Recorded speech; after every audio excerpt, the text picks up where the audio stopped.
Selamat datang di channel Gudang Siluman. Pada pertemuan kali ini, admin akan menceritakan cerita horor pendakian mistis di Gunung Bondang, Kalimantan Tengah. Di mana kata warga di sana, Gunung Bondang adalah gunung yang tak sembarangan didaki karena kemistisannya.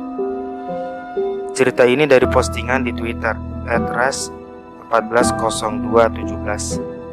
Cerita ini merupakan kisah nyata yang didapatkan oleh penulis dari salah satu pendaki yang pernah ke sana. Langsung saja, berikut ceritanya.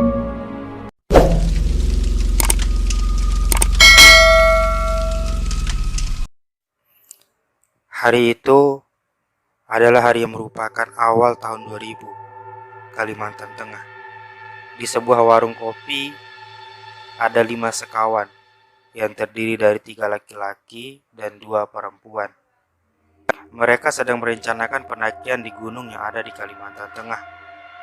Sebut saja nama mereka Esti, Dila, Andre, Rusti, dan Ramli. Jadi kapan kita berangkat ke Kalteng? Tanya Dila. Hari Sabtu nanti, jawab Rusti. Berarti 4 hari lagi dong, sahut Esti. Rusdi mengangguk. Kita juga butuh persiapan kan? Apalagi gunung yang akan kita daki itu adalah gunung yang menyimpan banyak rahasia. Dan konon katanya banyak hantu di sana, jawab Rusdi dengan setengah berbisik. Aku tidak takut sama hantu, celoteh Ramli. Kau jangan meremehkan Bondang, Li. Kau tidak akan tahu apa yang terjadi nanti di sana jika mulutmu masih sesumbar seperti itu, tegur Andre. Aku tidak sesumbar. Aku mengatakan yang sebenarnya. Aku tidak pernah takut dengan makhluk yang disebut hantu itu, sahut Ramli. Diam, ujar Rusdi seraya menggebrak meja. Ramli dan Andre menunduk. Yang dikatakan Andre itu memang benar, Li. Jika kau masih sesumbar, lebih baik kau tidak usah ikut aja, kata Rusdi. Iya, aku tidak akan sesumbar lagi, jawab Ramli. Saat di sana, kita tetap harus sopan santun, walaupun dengan mereka yang tidak terlihat, kata Rusdi seraya bergantian menatap keempat teman-temannya itu. Hari yang telah ditentukan tiba. 5 sahabat itu sudah berkumpul di terminal bus yang akan membawa mereka ke Puruk Cahu, Murung Raya. Dari sini 2 hari lagi kita akan sampai di Puruk Cahu. Setelah sampai di Puruk Cahu, kita akan naik mesin motor ke Muara Laung. Dari Muara Laung, naik kelotok ke Desa Bondang. Dan dari desa lagi, kita akan meminta izin mendaki kepada tetua adat di sana, kata Rusdi menjelaskan. Waduh, jauh sekali ya Rus, sahut Esti. Dan katanya jalan kita untuk mendaki itu dipenuhi lintah dan lumpur. Makanya kita harus benar-benar kuat untuk ke sana. Tidak hanya kuat fisik, kita juga harus kuat mental. Meski apapun yang kita temui di sana, kita jangan takut. Dan yang paling penting, bersihkan hati kalian dari pikiran buruk. Karena penghuni di sana tidak suka jika ada orang yang berniat tidak baik memasuki wilayah mereka, ujar Rusdi lagi. Terutama kamu, Li, ujar Andre menunjuk ke arah Ramli. Iya, aku tidak akan macam-macam, jawab Ramli. Sekitar jam 8 pagi, bus yang mereka tumpangi akhirnya berangkat. Perjalanan menuju Kalimantan Tengah dimulai. Singkat cerita, kelima sahabat itu pun akhirnya sampai di terminal Puruk Cahu. Mereka kemudian melanjutkan perjalanan menggunakan ojek untuk ke pelabuhan yang lumayan jauh dari terminal. Setelah sampai pelabuhan, mereka mencari motor getek atau mesin motor untuk menuju Muara Laung. Aku capek sekali, Dil, ucap Esti seraya menyandarkan kepalanya di bahu Dila. Kalian tidur aja dulu. Nanti kalau sudah sampai, aku akan bangunkan kalian, ujar Rusdi. Memangnya masih berapa jam lagi, Rus? Tanya Dila. 1 jam lebih, jawab Rusdi. 1 jam kemudian, bangun. Kita hampir sampai. Rusdi membangunkan teman-temannya. Mesin motor yang mereka tumpangi mulai merapat ke pelabuhan. Setelah membayar 10.000 per orang, mereka kemudian masuk di sebuah warung makan yang ada di hulu pelabuhan. Kita makan dan beli bahan makanan di sini saja. Soalnya Kalau sudah di sana, makanan lumayan mahal, ujar Rusdi. Rusdi, Andre, Ramli, Dila, dan Esti pun makan di warung itu. Setelah selesai makan, mereka kemudian membeli berbagai macam bahan makanan instan di warung itu. Mulai dari 1 dus mie instan, beberapa kaleng sarden, dan kornet. Apa emang bisa mengantarkan kami ke Desa Bondang? Tanya Rusdi pada salah satu pemilik kelotok yang ada di sana. Memangnya ada apa dengan Desa Bondang? Tanya lelaki itu. Kami ingin mendaki Gunung Bondang, Mang, jawab Rusdi sambil tersenyum. Lelaki itu mengerutkan keningnya. Jangan pernah ke sana. Kalian itu orang baru. Jangan coba-coba ke sana. Saya tidak akan mengantarkan kalian, ujarnya. Lelaki berusia 50 tahunan itu seraya berjalan menjauh. Apa katanya, Rus? Katanya Andre. Dia tidak mau mengantarkan kita, jawab Rusdi singkat. Tiba-tiba datang seorang pemuda berusia 25 tahunan menghampiri mereka. Maaf, aku tidak sengaja mendengar percakapan kau dan Pak Kardin. Kalau kalian mau, aku bisa mengantarkan kalian ke Desa Bondang, kata pemuda itu seraya tersenyum ramah. Pak Kardin memang seperti itu, tapi kalian tidak usah takut. Aku akan mengantarkan kalian ke sana, dan aku juga bersedia menjemput kalian kalau kalian pulang, lanjut pemuda itu. Kira-kira berapa jam lagi dari sini baru sampai di Bondang? Tanya Ramli. Sekitar 6 atau 7 jam. Itu pun kalau airnya pasang, jawab pemuda itu, masih dengan bibir tersenyum. Ya sudah, lebih baik kita berangkat sekarang saja, ujar Rusdi. Yang di sana itu kelotokku. Tunjuk pemuda tersebut ke arah kelotok yang lumayan besar. Beberapa saat, mereka memasukkan semua barang-barang mereka ke dalam kelotok tersebut. Setelah semua barang mereka sudah tersusun rapi di dalam kelotok, mereka pun bergantian masuk dan perjalanan ke Desa Bondang dimulai. Mereka sudah memasuki Sungai Laung. 6-7 jam lagi mereka akan sampai di Desa Bondang. Selama perjalanan, mereka tak ada yang mengobrol.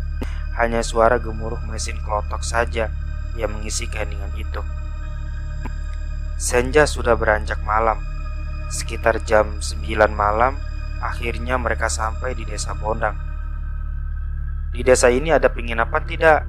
Tanya Ramli. Di desa ini tidak ada penginapan. Kalau orang baru datang, biasanya akan disuruh tidur di rumah tetua adat, jawab pemuda itu. Mang kesini dulu, panggil pemuda tersebut pada seorang lelaki tua yang baru turun ke sungai. Ada apa? Tanya lelaki tua. Ini saya mau tanya rumah tetua adat di mana. Oh, ponakan-ponakan baru datang ya. Ayo sini, Amang antarkan ke rumah tetua adat, ujar lelaki itu ramah. Mereka berenam pun mengikuti lelaki tua itu. Setelah berjalan sekitar 20 menitan, akhirnya mereka sampai di sebuah rumah kayu yang merupakan rumah tetua adat. Assalamualaikum, ucap lelaki tua tersebut sambil mengetuk pintu. Tidak beberapa lama, ada seorang lelaki yang berumur tak jauh beda dengan si Amang. Ini mereka baru datang. Datang dari mana, Ken? Tanya Amang. Kalimantan Selatan, Mang, jawab Rusdi. Ayo silakan masuk, ujar tetua adat mempersilahkan mereka masuk. Memangnya agen-agen ini mau kemana? Tanya tetua adat setelah keenam tamunya duduk.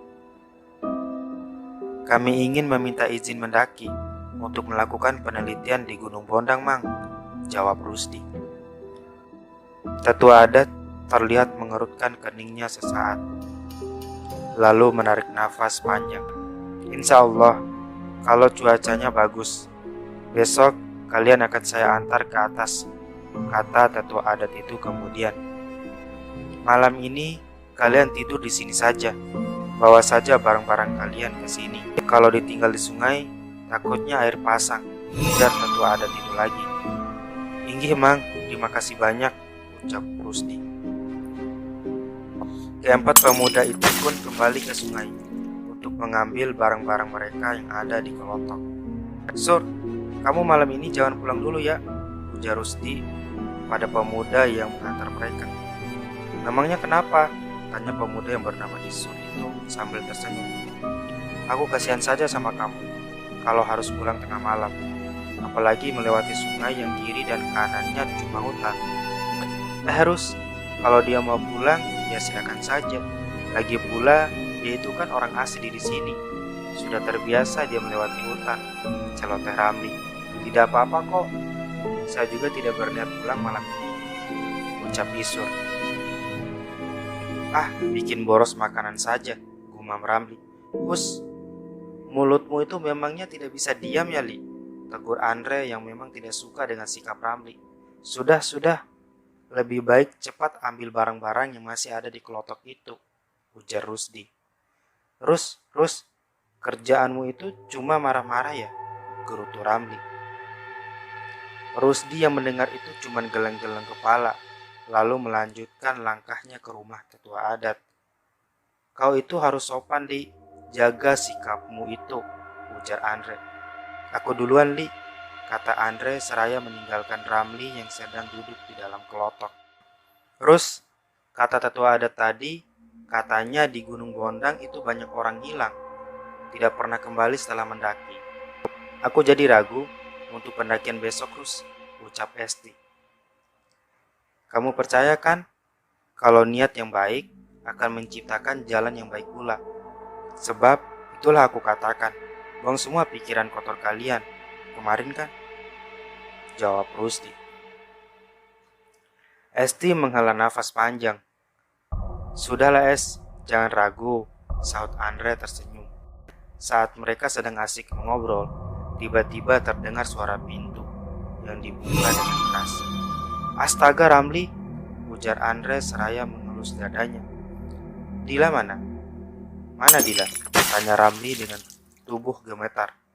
Dia sudah tidur, jawab Esti seraya menunjuk ke sebuah kamar yang berseberangan dengan tempat mereka duduk. Ramli bergegas lari, masuk ke kamar yang ditunjuk oleh Esti tersebut. Di sana memang ada Dila yang sedang tidur nyenyak. Ramli menghela nafas lega. Datang-datang bikin kaget. Memangnya ada apa, Li? Tanya Rusdi dengan nada sedikit kesal. Aku, ucap Ramli seraya menatap ketiga temannya bergantian. Kamu kenapa? Tanya Rusdi dengan nada sedikit kesal. Tidak apa-apa, jawab Ramli. Dasar, gumam Andre seraya mengalihkan pandangannya. Pagi hari di desa Bondang. Ayo minum kopi tumbuk dulu, kata tetua adat sambil tersenyum. Kelima sahabat itu pun bergegas mendekati tetua adat yang sedang duduk di depan rumah bersama Isur. Ini coba kacang prarau, cemilan khas di sini, ujar tetua adat seraya menunjuk ke dalam piring yang ada di meja tersebut. Enak mang kacangnya, ucap Rusdi sambil mengunyah. Tetua adat tertawa kecil mendengar ucapan Rusdi. Weh, kacang apaan ini? Berminyak sekali, ujar Ramli seraya memuntahkan kacang yang ada di mulutnya. Plak! Andre menampar mulut Ramli dengan keras. Maaf mang, teman kami yang satu ini memang sedikit kurang ajar, ujar Andre setelah menampar mulut Ramli. Tidak apa-apa, memang tidak semua orang yang suka dengan rasa kacang ini, jawab tetua adat sambil tersenyum. Oh iya mang, kalau boleh kami ingin berangkat sekarang saja ke Gunung Bondang, ujar Rusdi. Belum sempat tetua adat menjawab, tiba-tiba mereka dikejutkan dengan banyak warga yang datang ke rumah tetua adat sambil menggotong dua tubuh yang pucat. Astaga, ada apa ya? Tanya Esti seraya berdiri. Maaf pak, ini para pemuda yang meminta izin naik ke Gunung Bondang 6 hari yang lalu. Rios menemukan mereka di hutan sana. Sudah begini, ujar salah seorang warga. Setelah mendengar penjelasan warga tersebut, Dila langsung mencubit tangan Rusdi. Aku takut terus, bisiknya. Mereka keras kepala. Tidak bisa dilarang, ujar tetua adat. Cepat bawa masuk ke rumah, ujarnya lagi. Setelah dua orang itu dibawa masuk ke rumah, tetua adat langsung memeriksa hidung mereka. Mereka masih hidup.